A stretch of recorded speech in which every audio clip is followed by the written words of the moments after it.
ਇੱਕ ਮੇਰਾ ਨਾਮ ਸਫੀਆ ਹੈ ਤੇ ਅਸੀਂ ਦੋਵੇਂ ਜੀ ਮਜ਼ਦੂਰ ਹਾਂ। ਅਸੀਂ ਕਿਰਾਏ ਨੇ, ਤੁਹਾਡੇ ਵੱਲੋਂ ਸਾਨੂੰ 10,000 ਰੁਪਇਆ ਮਿਲਦਾ ਹੈ ਤੇ ਜਿੱਥੋਂ ਵੀ ਆਉਂਦੇ ਜਿਹੜੇ ਵੀ ਭੈਣ ਭਰਾ ਸਾਨੂੰ ਬੁਲਾਉਂਦੇ ਨੇ, ਅੱਲਾਹ ਤਾਲਾ ਉਹਨਾਂ ਨੂੰ ਤੰਦਰੁਸਤੀ ਦੇਵੇ, ਅੱਲਾਹ ਨੇ ਉਹਨਾਂ ਦੇ ਬੀਵੀ ਬੱਚਿਆਂ ਨੂੰ ਤੰਦਰੁਸਤੀ ਦੇਵੇ, ਅੱਲਾਹ ਤਾਲਾ ਦੀਆਂ ਪਰੇਸ਼ਾਨੀਆਂ ਮੁਸੀਬਤਾਂ ਦੂਰ ਕਰੇ। ਚਲੋ ਸਾਨੂੰ 10,000 ਰੁਪਇਆ ਮਿਲਦਾ ਮਹੀਨੇ ਬਾਅਦ। ਅੱਲਾਹ ਪਾਕ ਤੁਹਾਨੂੰ ਤੰਦਰੁਸਤੀ ਦੇ, ਅੱਲਾਹ ਤਾਲਾ ਤੁਹਾਡੇ ਬੱਚਿਆਂ ਨੂੰ ਤੰਦਰੁਸਤੀ ਦੇ, ਅੱਲਾਹ ਤਾਲਾ ਤੁਹਾਡੇ ਮਾਂ ਬਾਪ ਨੂੰ ਤੰਦਰੁਸਤੀ ਦੇ।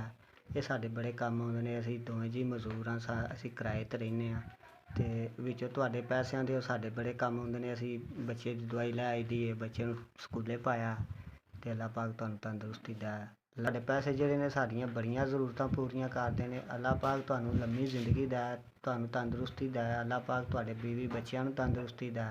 ਅੱਲਾਹ ਪਾਕ ਤੁਹਾਡੇ ਮਾਂ ਬਾਪ ਨੂੰ ਤੰਦਰੁਸਤੀ ਦੇ। ਵਾਸਤੇ ਭਾਈ ਸਾਡੇ ਪੈਸੇ ਬੰਦ ਨਾ ਕਰਿਓ ਜੀ।